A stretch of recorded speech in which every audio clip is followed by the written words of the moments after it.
you're interested, talk to Marla. Introductions. Who's here that we introduce yourself? Would you? First time, hi, I'm Marie, and I'm living in Marla's casita, and I know Lisa. Great. I'm Welcome. taking Lisa's yoga class. Say your first name again. Marie. Marie. Perfect. And any background with the Dharma at all? Meditating, anything like that? Meditation, yoga, and I've learned about Buddhism in my past, so I know a little bit. Cool. Great. Thank you. You guys want to introduce yourselves again? Welcome back to them. Yeah. They've been here before 2 years ago. Yep. My name's John. This is Conway, Marianne. We're meeting. We come down about every 2 years to visit Susie and Gary. Susie and I have been friends since 1968. Okay. All time. Great. So it's They've been here before. Nice to have you back. Okay, otherwise we're good. Is it 10 o'clock? It's 10 o'clock. All right. Good morning. I love your shirt, Ruthie. Thank you. My daughter Katie brought this to me. Thank you. I started to put the brown beads, the brown smaller on, but it looked too heavy with the Anyway, enough of this chit chat. Well, we have more people coming, so that's good. Anyway, once again, if possible, could you come inside? Because you may have a little trouble listening otherwise. We got some room over here. Mm-hmm. With the bridge out, I think we're missing a few beach people today. So we've got lots of room. The bridge is back. Hey, who is it? Oh, hey. Hi. The bridge is back, Ruthie, so we got across it The easily. bridge is back. Okay. That's good. Here comes some more people. I think you should just go ahead. It's going to be like this We're today. going to take our time. No, you can't do it. Oh, okay. So that if they can find a place to sit, that would be good. This is not a long talk. That's right.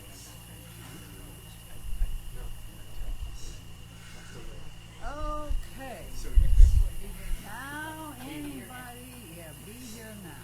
Now anybody else who comes, they can sit out there. Ding us in again.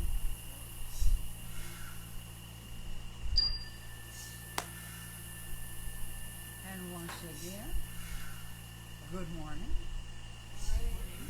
Pura vida.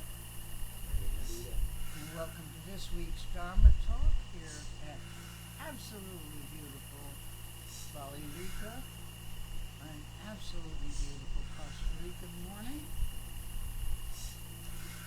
You may notice something different today, which is that what I call the egg is out here.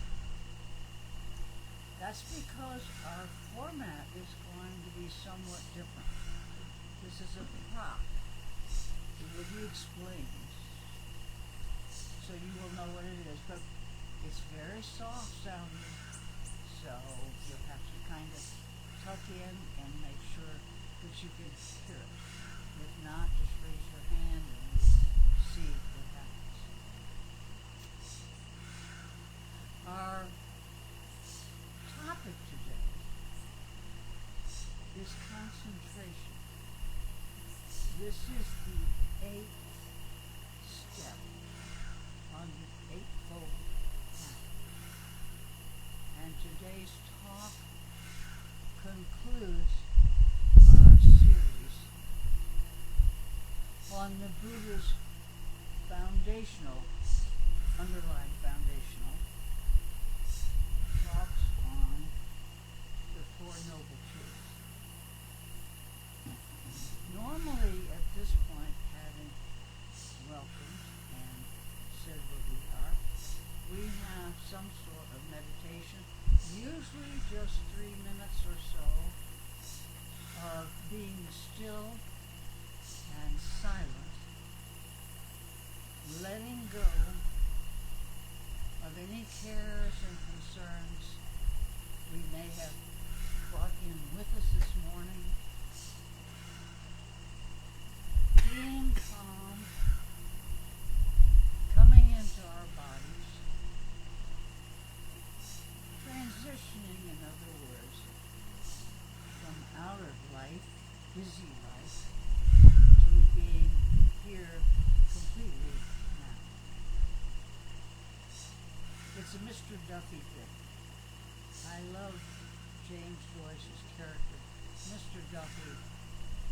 In the very first sentence of Joyce's The Dubliners, the very first sentence says, Mr. Duffy lived a short distance from his body. And I think most of us we know that feeling. You know, we a lot of pressure. So this final 8th step is so closely attached or tied, whatever the word we want to use, combined with mindfulness, which is the 7th step, that I am going to have to kind of do the two together. Last week, Orme gave a talk on the 4 foundations of mindfulness. And those are mindfulness of breathing, which is the meditative moment, mindfulness of the body, mindfulness of the mind, what it is thinking, and the heart, what it is feeling, the emotions. And the 4th mindfulness is of the Dharmas themselves, the teachings, and how we gather them all together and utilize them. Well, I got thinking about that, and it seems like kind of a lot. And in the West, it's difficult because we are not geared towards being mindful. We believe in striving. We believe in multitasking. We believe in effort. If at first you don't succeed, try again. And above all, when we think of concentration, we have a tendency to attach the definition in our mind as having something to do with tension. I know I don't particularly like the word concentration. And I gave it a lot of thought as to what it is. At first I thought maybe it was because of the years I grew up with words like concentration camp. It's kind of an unpleasant word. But then I realized what it really was that one, I was a pretty good student. I also had a real streak of procrastinator in me. And so concentration in my mind equates with really intense all-nighters.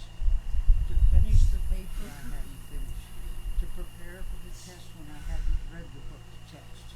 Or, all this, that kind of intensity. It's very hard to make the connection between concentration and relaxation. When the very first thing about mindfulness is to let go, to relax. So what we're going to do today, I thought about it a lot. Over all these years, the Buddha has been teaching the same, and Buddhist teachers have been teaching the same thing about concentration and mindfulness, which is that you concentrate on one item, for example. He recommends always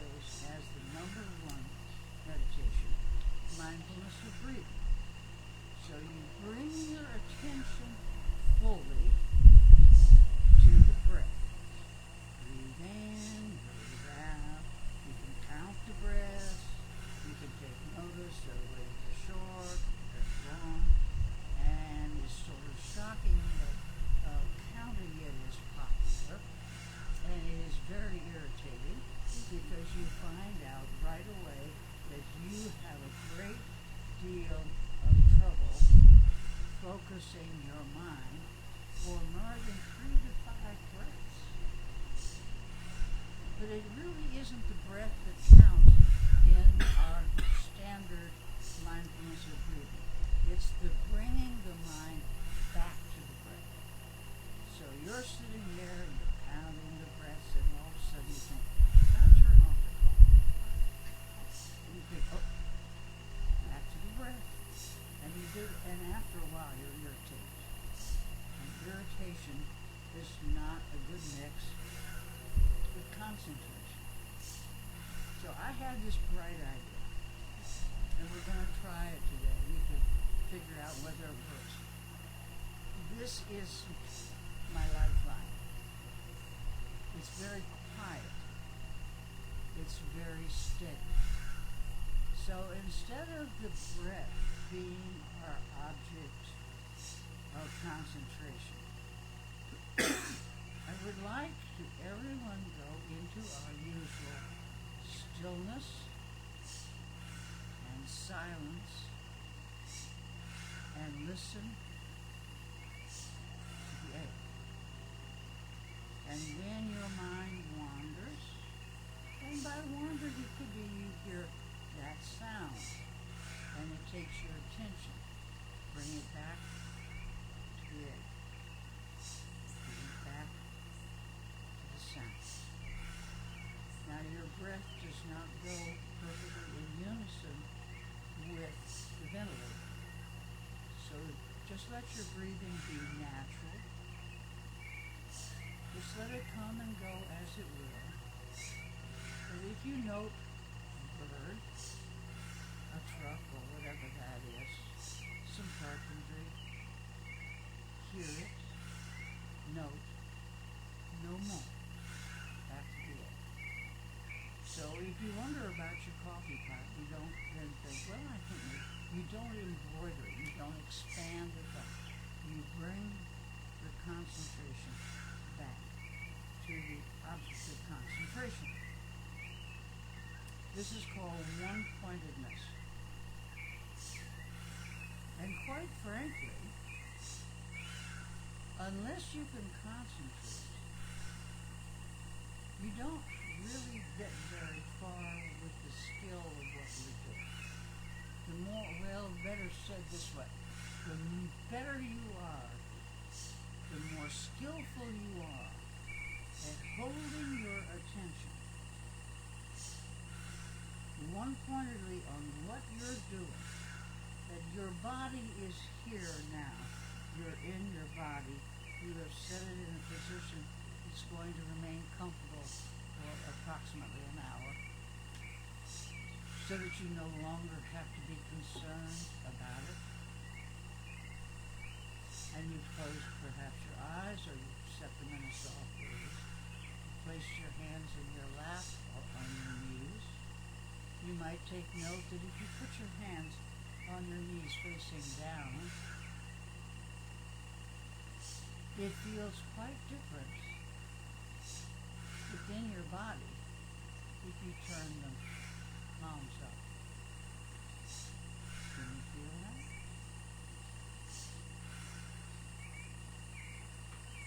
There's a different tone to down, which is grounding, and up, which is open. Coming down, coming up. Closing,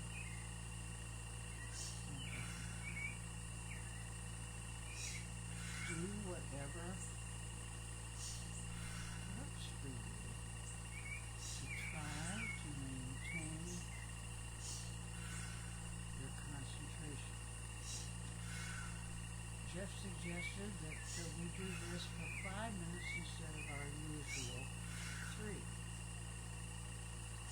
Now what we're going to do, having found our position, having closed our eyes, knowing what our object is that we're going to focus on, we are going to really,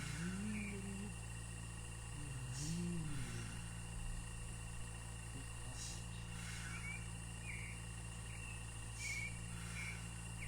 We're going to be really, really still. If you have ever suddenly felt threatened, you know that feeling of suddenly everything goes different.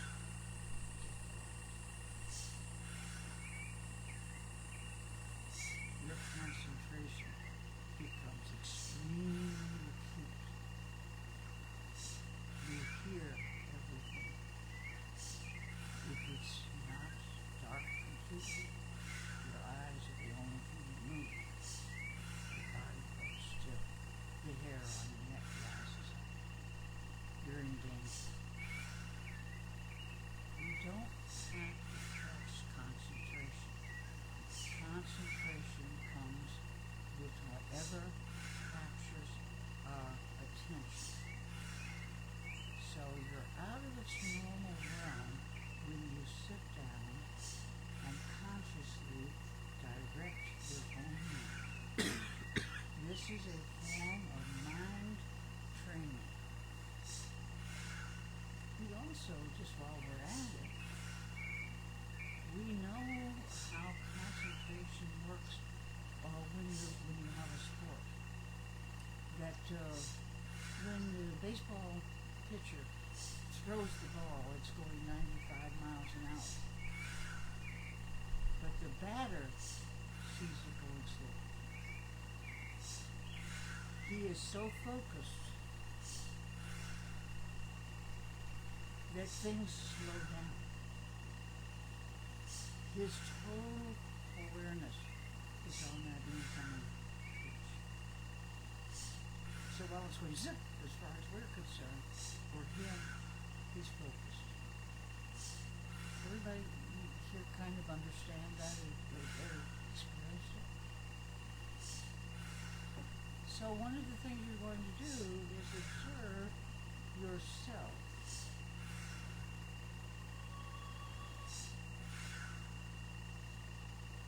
And find out what's going on with you when you're not paying attention. Some interesting things may be happening. And so now, let's try this. If Sharon is going to set this for 5 minutes, but first before we do, can you hear the machine? A little bit. You have to be back in that corner. Yes, we can do it. All right. One of the attributes that's missing in a lot of meditation is steadiness. Even the Buddha's mindfulness of breathing, the breathing is natural. It comes and it goes. It's long, it's short. It's warm, it's cold. Things happen to it, which you notice. But it's not steady. And what I discovered just a week or two ago sitting here is that there's a steadiness to this. So you're going to go into bringing your body into this pavilion in stillness and silence, concentrating on the breath in the air. Okay, Sharon's going to ding us in for 5 minutes.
we just do it as is?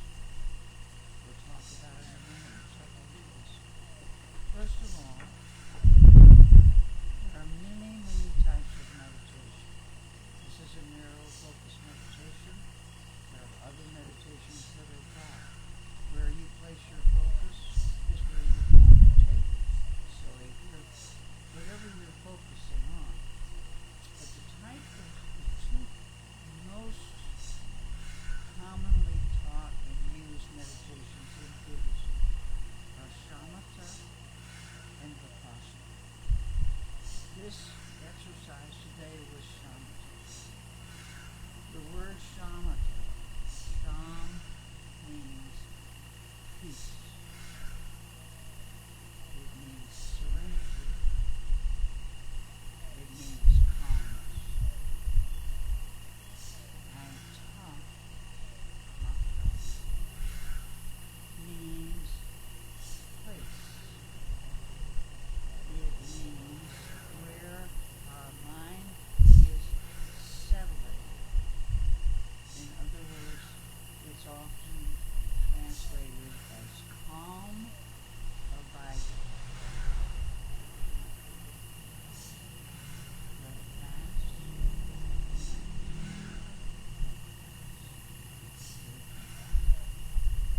It moves away from distractions by being one-pointed energy. But it doesn't strain. It is totally relaxed. It is letting go of stress. So that's shamatha. Vipassana is insight meditation. All insight meditation begins with shamatha. So that if you go to vipassana, which is insight, the sessions are going to start with calming the body, calming the mind. So that's one important thing when you're going to practice this, is that you're going to practice shamatha, serenity, tranquility, irregardless of what is going on around you. T.S. Eliot says, you see yourself as a solid post in the midst of a turning world. You're stable. And you're solid. You're in it with yourself.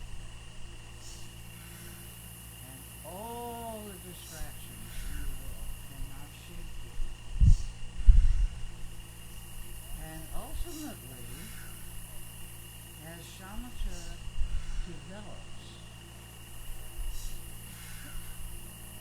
you're going to find joy. Shamatha leads through insight to a stable, peaceful, calm mind which experiences unbidden, just like terror can be unbidden. It experiences joy.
turn off the phone, turn off the TV, turn off the computer,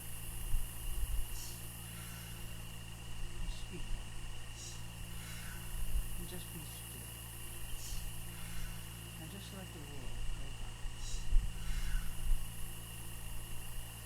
And bring your awareness of yourself into being here now, wherever that here is. The other point to make before we turn this over to Jeff for comments is that in the 20th century, I guess we're in the 21st now, but in the 20th century, the Buddha was updated for the Western world in 1979 by a man named John Kabat-Zinn. He was not a Buddhist per se, nor was he a medical doctor. He was a microbiologist, or maybe he still is, he's my age, at MIT in Boston. But for years he had been practicing meditation. And he was so absolutely impressed by what it did for him that he said, I think we could form a program because I see so much speed and stress and angst, tense shoulders and all that. I think we could teach people to relax with mindfulness. He didn't want to attach it to any even religious sounding thing, so he didn't say Buddhist. He named it mindfulness-based stress reduction. And he asked the University of Massachusetts to find him a little room somewhere, which they did in their basement, to bring to him the patients on whom they had given up any possible cure. They're waiting to die. And he said, let me see if I can, you're not helping them anymore because you have no more meditation. You have no more medicine. And I think I can ease their mind and make this transition so much better for everyone. So they said, sure, go. Well, of course, now it's everywhere. Hospitals all around the world. Because it was so successful. He combined yoga, the right kind of yoga for people in distress, physical or mental. Because, just like the Buddha did, yoga was to use the body, make the body healthy, to go as the alternative, the companion to sitting meditation. You did yoga and you did meditation. Okay? They weren't necessarily separated. So we do both. But anyway, you can do both or you can do one. So anyway, John Kabat-Zinn redefined for mindfulness. He fixed it this way, which seems suitable for us in the West. He defines mindfulness this way: to pay attention in the present moment with intention, non-judgmental. To pay attention, concentrate in the present moment, now. Okay. We bring ourselves in with intention to go from stress to quiet, peace,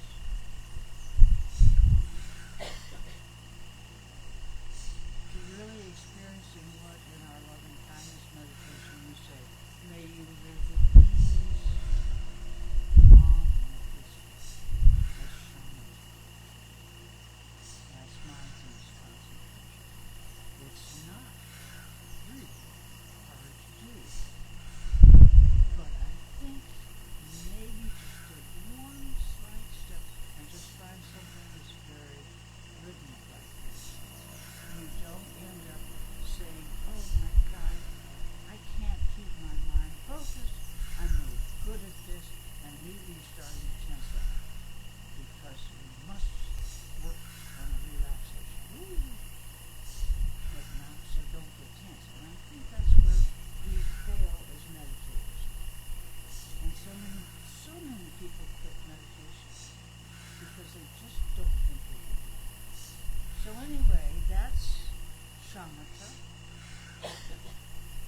I hope is a boost in the direction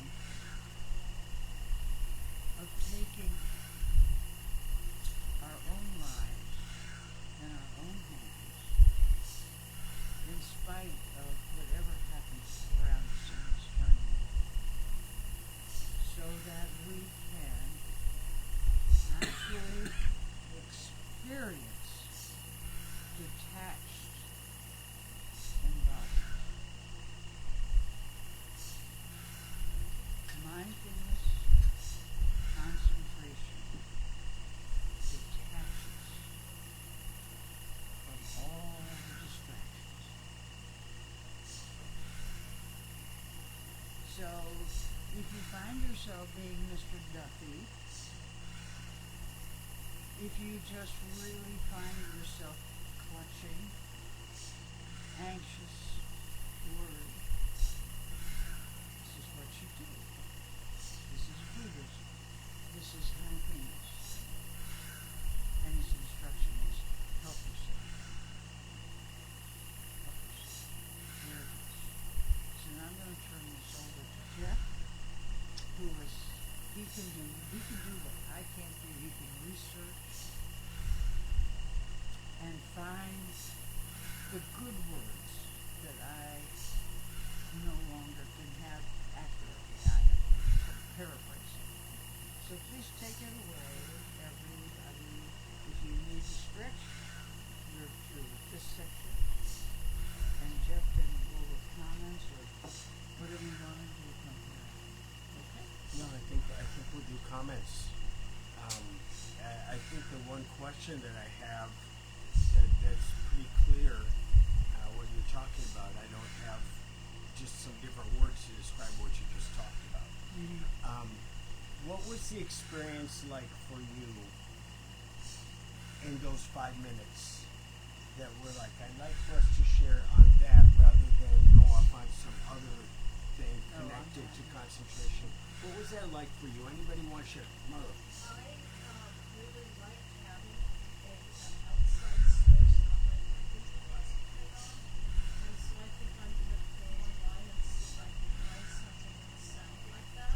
Just, Yeah, I think you can go to the internet and find it. yeah, because I do not have success on my own. Mm-hmm. And so that was super helpful for me to concentrate Good. on something outside myself that was rhythmic and soft.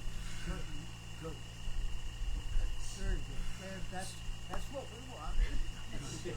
Suzanne? Yeah, I've found, in the last month or so, it's been ultra stressful. And I've meditated, but I found I find it resort to guided meditation.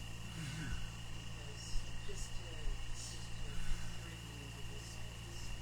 So I've got a couple on my phone. I wake up in the middle of the night and I start thinking about what's going on and what it really for the insight timer, I've got a couple of meditations, all I can do is click on and it just brings me into that space. Come back to the calm space. There's a lot of people that guided meditations are the way to start meditating. So someone leads you until you can lead yourself. I think it's training. It's really training in slowing things down and easing the mind. So that's a really good tool as well. Somebody else. I found it was faster. I didn't realize that. It seemed like only a couple minutes went by. Good. And was that, Teresa, because you've been here a long time, coming to this group, I'm assuming there are times when the meditation time does seem long, like 5 minutes would seem really long. Do you attribute that to you having done this a while, that you practice this? It's focus. Focus, yeah, but The focusing is like the song, Yeah. the ball coming at you. So, but maybe from being here a lot, I don't know. Sure. Yeah. Well, it's the concentration that comes with the baseball coming at you at 95 miles an hour, but you're seeing it in slow motion. Okay, yeah. Very good response. There's one of descriptions is slowing down our mental activity through single point concentration. That's exactly what this is. Perfect. We So- could have just had so that and all gone to- home. Exactly. Take it from there. It, yeah. No, go ahead. Sorry. Your voice and mine is so soft, so that I have to really, really concentrate because I'm hard of hearing. And so that actually it was very calming already for me, so that the same kind of an experience, I went, oh no, oh 5 minutes, 3 minutes, oh no.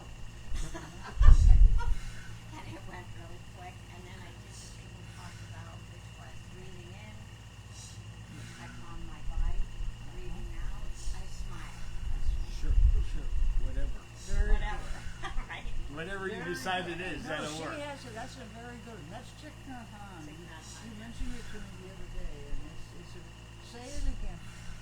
Could everybody hear me? Was I too soft? That's fine. Okay, well, Maybe out go on the ahead, maybe out on the back. Robin. Say that out loud, and everybody can kind of put this in your own book of quotes. Okay, I'll use my teacher voice. Yeah, use your teacher voice. Breathing in, I calm my body. Breathing out, I smile. It's got a million of them, but It's that's the one that releasing. I like. That works for you. That works for me. That's a good one. Somebody else. Yeah, how was it? Well, first of all, thank you, Ruth, for piercingly accurate talk that lines up perfectly with my experience and belief systems. Therefore, Yeah. also, Therefore, you liked it. So, yeah, that was one of the best little meditative sessions I've ever had. Oh, Thank you. oh, you make me so I happy. learned all the things that I tried throughout my life. All that, I used to have a little picture of Kundalini, all of that, this complex stuff. And I remember in Ram Dass's book, I hope I'm not Oh, expecting. no, go right ahead. Go ahead.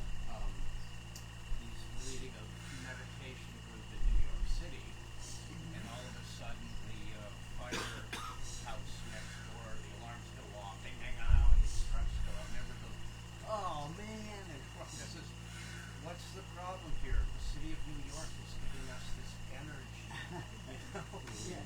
So I'm much more in the case of I just breathe. Breathe it in down to the fingers below the belly button. Breathe it out, and yeah, my mind wanders. I don't. And then you just bring it back. Yeah, don't guilt myself. Don't guilt And yourself, yeah, please. So that was That was. ruins the whole thing if you get guilty. Yeah. So don't feel I guilty. have a question. I have a question for you, for everybody. Did you notice that you didn't hear the A when your mind went somewhere else? And yet, when you brought it back, the sound came back. So that's the background, that's the being in your body here now. Because now, right now, you can hear it, and when people start talking, you don't notice it anymore. It becomes white noise. But you bring it back, and there it is. It's kind of cool. So I don't know if anybody noticed that they could hear it and then not hear it and then hear it. Yeah, it actually, I noticed it get louder.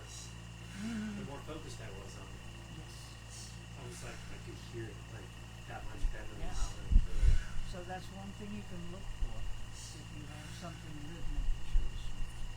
I too said, was amazed at how quickly it went. I was like, finally, it just went flew by. But one thing I wanted to say was how pleased I was for reminding me the farmer story that you had heard.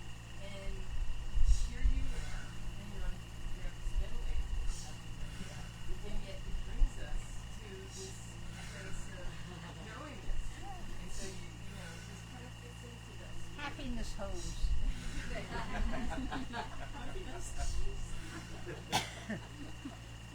Yeah. Thank you. Someone else, what was your experience? Yeah. I experienced, well, I needed this so badly today, Ruthie. My practice has been really crunchy lately. I've had difficulty with my practice, and I needed this, back to the basics. I also found it super fast. It was shocking, but it reminds me that so much easier with other people for me to drop in. Yes. And that's why I need a Sangha, and that's why I needed to learn in a group, really, about meditation. But also something Lisa taught us a few months ago. I was like, this thing's breathing faster than I breathe, and I was getting, kind of pissy with the two things against each other. And I'm like, it breathes as fast as my sleeping dog. So I did a picture of my sleeping dog, and I'm like, well, now you're into objects. Well, that's okay. You have an object, a Right. one-pointed object. But then I keep remember coming back Lisa to. saying, when she gets all these thoughts coming at her, when she's meditating, she's got a trick. Well, she says to herself, what will my next thought be? And it makes you go blank. It's the craziest little trick. Whatever I'm like works. 14 years into daily meditation, and Lisa says one little trick, and it's like, it's amazing how it just cuts off all my rising thoughts at the knees. So thank you, Lisa. And I used that. I used it twice during this, but wow, it was really fast. And usually I take about 20 minutes to settle into that kind of concentration. So that's the group. There's a power in the group too. Thank you. Great. I'm so glad. I had a similar experience. I'm sorry. You have to holler at me. Speak I up. had a similar experience as you did, where it was interrupted because I was trying to focus on it. When I would breathe, it would interrupt it. So I had to focus my breathing on its timing, and then I could get. Get back. I couldn't focus both. Well, this is just to add the steadiness. And I think that's why people have so much trouble with the simplest of all meditations, which is simply minding your breathing. It's because we just get off track with it, and then we get discouraged, and then we get tense, which I've always said. Somebody else. I switched from listening to this to trying to listen to. I did a little experiment halfway through, Oh yeah, try and I tried to listen to the birds. It was much more difficult because it was sporadic. This was so much easier because it was consistent, and I could drop into it. I think with practice, the other could probably work for You me, can. but it was a challenge to listen to the birds rather than to listen to this consistent sound. This is training wheels meditation. Later on, you can take all kinds of things and go really wide thoughts. Your limbs can open up. And you can have really physical and emotional responses to that opening up of the senses, of the breeze on your body, on touch, rubbing your hands, on something you smell. And suddenly it's like things get, ooh, and they also get comfortable. Also. Mark, Unfortunately, I can't hear it. So, one of the things that I was reminded of is a story about Ravi Shankar in Toronto, and he walked out on the stage with his sitar, sat down on a cushion, and played the first note, and then stopped, and went into breath, and just sat there. And the audience, this was at Massey Hall, and the audience was quiet, and then he started to play.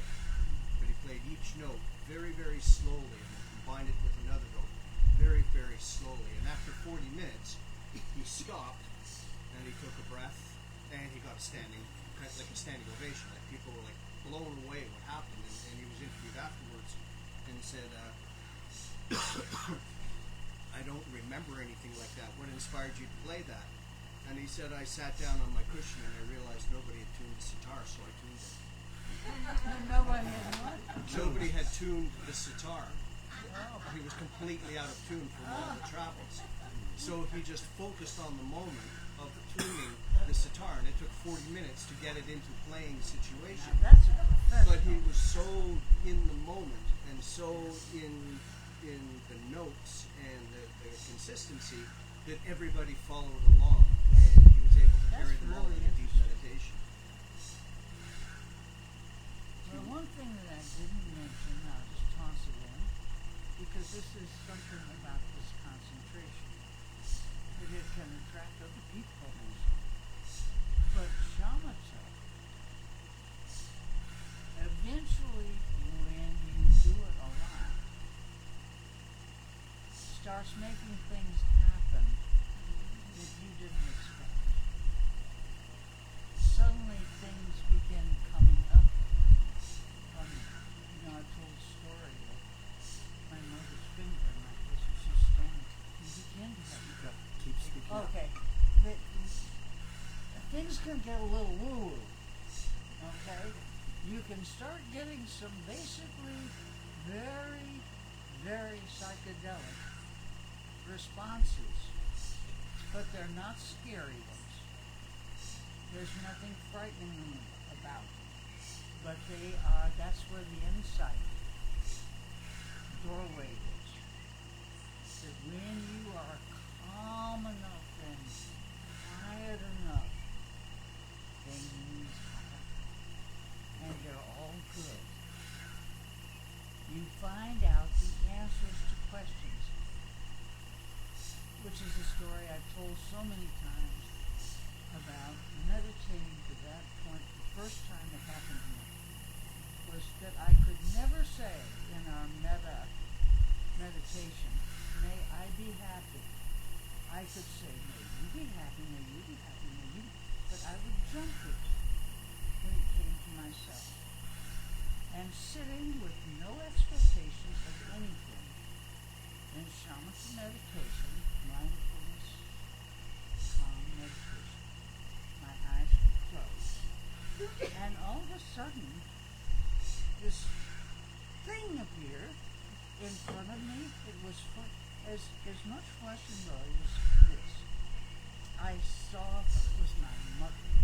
She had her finger in my face, doing this, and she was really pissed. And I'm sitting there and I'm looking at her, and she's doing this, and she said, "You weren't put on the face of this earth to be happy." Now, I was before the age of memory, but I somewhere have filed that as an imprint. You could be happy. But I do not be. It was a very shocking, actually, experience to have someone materialize like that. But things like that will start to happen, and you will, it's really a mark of a successful, it's called successful, meditation. When time goes by, then you sat down and you thought for half an hour, and you came to, it was getting dark, and you put it lunchtime, and suddenly you just, so anyway, I'm sorry I'm talking too much. Somebody else, your experience of those 5 minutes. Go back to that. I actually was, I don't know who was breathing very hard behind me, but I was meditating on, was that you? What was it? There's another sound of the machine. It sounds because Oh, I is thought that it? for a long Yeah, time. yeah, that's the I thought it was Diane. I thought it was breathing. Yeah, it sounds like breathing. It's like a, Yes. yeah. Yes. It That's sounded part like of it the was machine. behind you That's also. the machine. Oh, it did? Yeah. That's a hum. Was it Okay, disturbing? all right. Was it disturbing or just No, part of I the actually, experience? it helped me get into the moment. It ended It was very rhythmic. Yeah.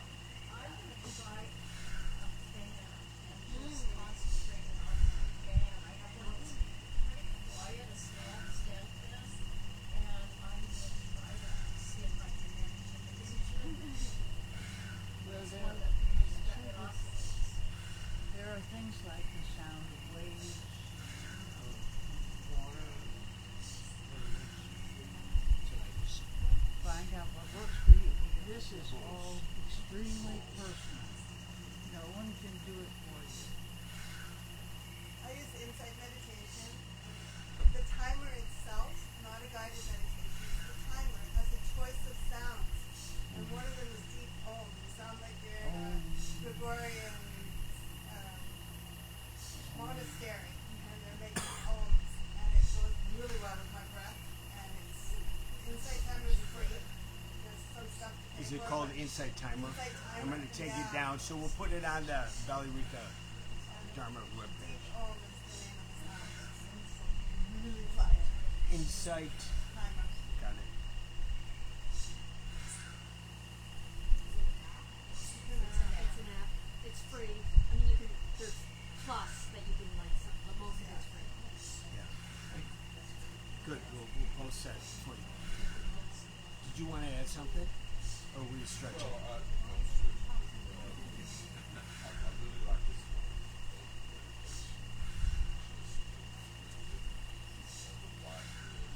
Over the years, I've tried lots of different forms of meditation. One that I found that I still use sometimes is called hemisphere synchronization. It's called what? Hemisphere. Hemisphere. Like the brain's Okay, hemisphere, yeah. synchronization. So Synchronization. you put on headphones, and it's just, man, I call it Dr. Robert Monroe, and he experimented with it for many years, and you put one tone in this ear, and another tone in this ear, and then create a third tone, and he was able to experiment with that to help him to get into like an alpha state, almost immediately. And so I enjoyed that. But all different types of meditation have a purpose, but you just have to find the one. So like you said, like the guided meditation Oh, It's really helpful. try them all. We're Give trying them to all a chance. And start small. You know, start when I have for therapy clients suggested a guided meditation. I'm like, find a 3-minute one. Just do something, be successful at something short, and get into that frame of mind, and then you're preparing yourself for something bigger. and it moves very fast. Yeah. I mean, that's not 3 minutes. But it really, Other comments? Anyone else?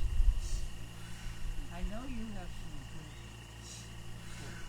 I So do have. that will take us into a slightly different direction. Okay. The only other one, which is what I mentioned to you, is the French philosopher Blaise Pascal, theologian, philosopher, has a famous saying which is, all men's miseries are the result of being unable to sit alone in a quiet room.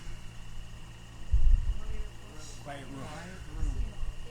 All men's miseries stem from being unable to meditate, to go within and quiet. Let me read these series of quotes that I researched this week, and maybe something will be good for You you. better talk up for me. Yeah. Center your mind on one purpose, one plan, one transaction. This kind of concentration enhances all constructive thoughts and shuts out all destructive thoughts. Number 2, in right concentration, our object of concentration can be the peaceful feeling in our heart area. Another location. That's what comforts babies. As you always hold into your heart. The Buddha. If there is no right concentration, then the basis for knowledge and the vision of things as they are is destroyed. Ooh. If there That's is laying it no on right the line. concentration, so he actually, a lot of the people who have researched this Eightfold Path say that this is the focal point. Yes. All the 7 points to this final. For this one. to Yes, this. and there's a reason why the Buddha left the practice of mindfulness, what you do, to the 8th step was to apply concentration. But we misunderstand concentration, as I say. I think it is. I got to stay up all night. Bring your mind to noble. Here's that Buddha as well. Bring your mind to noble silence. Unify your mind in noble silence. Concentrate your mind in noble silence. Dignity and quiet joy in all that we do are the expression of perfect concentration, which leads to perfect wisdom.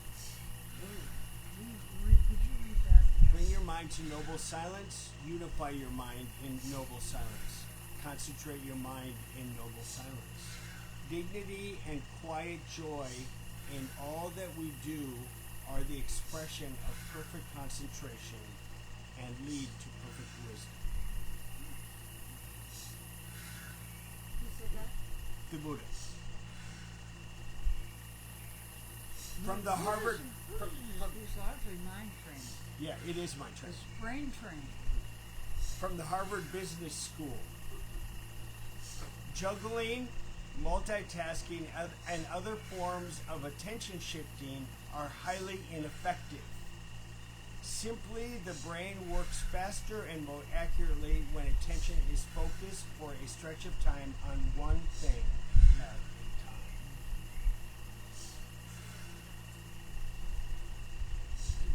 Very true.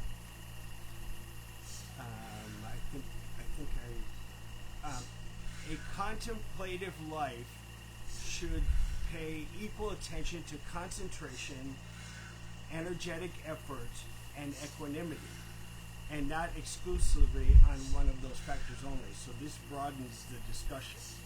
So that, and it's interesting in this quote, they talk first about giving attention to concentration, but I think what it's saying is it leads to energetic effort and balance. It is sort of the motor that drives the bus. My last thing is not a quote, but I've been wanting to say this the whole time. So, Elvis Costello's wife, what's her name? Diana Krall. Diana Krall, for you Canadians, I'm bowing to you now. She's a Canadian. She's a Canadian. So one of the best things that I've ever seen in music is Diana Krall goofing around. She is doing a standard song that is 2.5 minutes called "What Are You Doing New Year's Eve?" She's beautiful. She's got a beautiful piano. They're in Paris. The crowd is beautiful. The setting is beautiful. There's an orchestra and a beautiful blue background. If ever you go to YouTube and look at this. So the orchestra is ready to play, and Diana Krall is concentrating on her music. So she starts to diddle. She just starts to like play little lines of something. With her fingers? Yeah, on the piano. On the piano. She's a pianist. Okay. And so the orchestra director goes like this to the orchestra, like, you're out. Obviously, they all have scores. They've practiced this. It's 3 minutes long. And so she diddles for about 3 minutes. Then the guy in charge of the orchestra all of a sudden has joined her vibe. And so he like keeps this part of the orchestra out, and he like brings in and they're not playing from the music now. These are trained orchestra people who are used to the thing, and So she brings these strings in behind, and then she continues to diddle, and then he brings in other sections. Jamming. Per, they are. The song is like 9-10 minutes long when you're done. It's a symphony because they had joined her concentration. She was not interested in the Paris crowd. She was not interested in the orchestra. She was interested in her focus on what the music was bringing her to at that moment.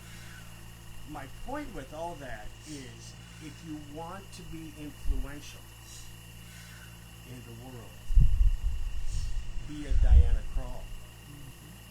Not as a musician, but that you look at the influence. She created something out of nothing, and she did that by focusing on her music only.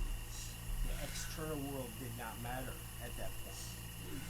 At that point, this is the kind of concentration where you create symphonies out of something you didn't expect.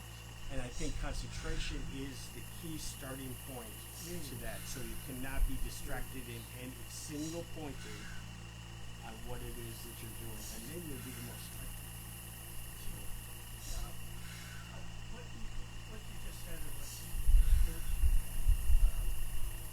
raised the question of never thought of Okay. and the question is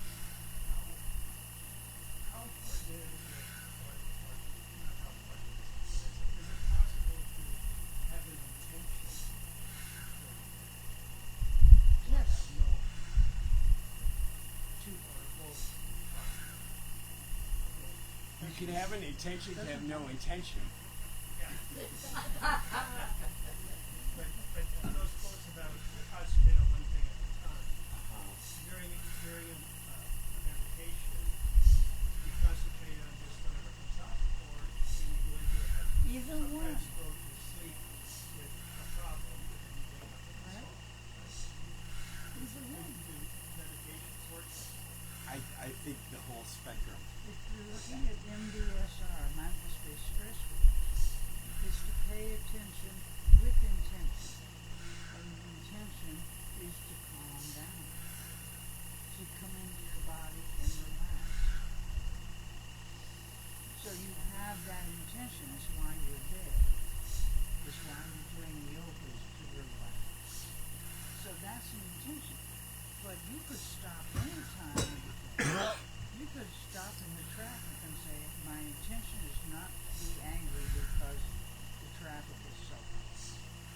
You don't. You probably didn't voice that. But it happens.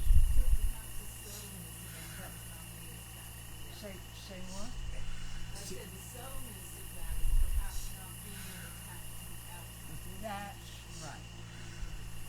Good for you. That's your answer, right? Yeah. Does that satisfy you? Yeah, I just think he's saying he's planning a trip on the Camino, and some of the people writing about the Camino say you're supposed to start. Well, what you're supposed to do is up to During the you. course of That's right. You know? What you're supposed to do is exactly, yeah. I like that. The intention might come while you're walking. Absolutely. It may not. Absolutely. You wouldn't go unless you read somebody's description of what you're to expect. In other words, you're forming some sort of intention of why you want to go. I want to go because it sounds like something that would be a benefit to me, or whatever it is. So it comes in and goes out.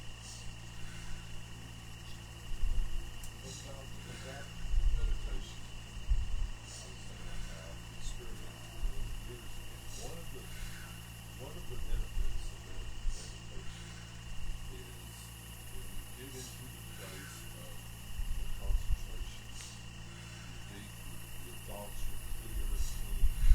You can perform the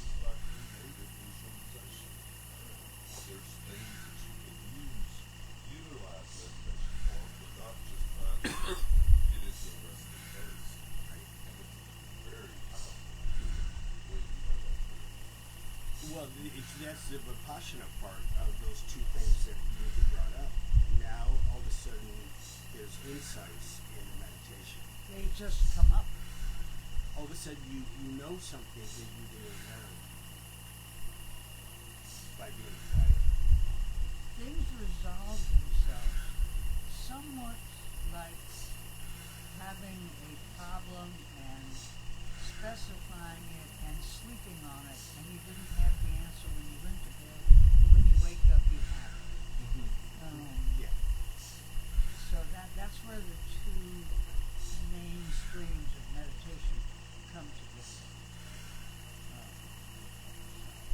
We have fun. Yeah, go The ahead. AA take on the matter. The 11th step is to seek through prayer and meditation to improve our conscious contact with God as we understand Him. And the praying part is talking to God, and the meditation part is listening. That's what AA is. It's from our Quaker friends, right? Your Quaker background is that you're quiet and still and listen for what the divine has to say. Let it speak through Yeah, you. and so that it's a meditation by a whole group, by a whole religion, really. Yeah, our practice is we sit for an hour and sometimes we sit for an hour in silence. In silence. Feel that we feel that. Yeah. Yeah. If an insight comes to you, then it's time to share it. If it doesn't, it's good. Yeah. Okay, well, is it getting to be time? Yeah. I have a suggestion. Go ahead. Let's end with another meditation instead of our usual metta. Let's take that one line. May I live with ease, calm and peaceful. If you want to add, may I be happy too. But let's just take that as our thoughts, and then don't even dwell on the thought. Dwell on what we were dwelling on before. Yay. For about 3 minutes. Say it one more time. The phrase is. Okay, when we do metta, we say, Yeah. may I live with ease, calm, and peaceful. Got it. Remember, shamatha means peaceful, tranquil, serene, and ta means safe and in place. Calm abiding. So now we're going to do a calm abiding again. So we can begin with that phrase for ourselves. So, Let's do 5 minutes again. 5 minutes, if we have 5 minutes? Yeah. Okay, well then, 55 minutes, say to yourself, the metta, Speak up. may I live with ease, calm and peaceful. May I be happy.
this benediction. 1, 2, 3. Go in peace. Go making peace. Living gently. Loving mightily. Now into the mysteries. Okay. Thank you. Oh, there we go. Thank you for bringing up Diana Krall later. If you're not familiar with Diana Well, Krall, being that I didn't know she was married to Elvis Costello. She's got to be a sport. Elvis is good. We like the Elvis, but he's a quantumly not anyway. Watch the video. What are you doing New Year's Eve looking up Diana Krall in Paris? Oh, okay. I'm going to do that. Next week, Brad will be talking about the gap, which fits beautifully with this. Next week, the gap.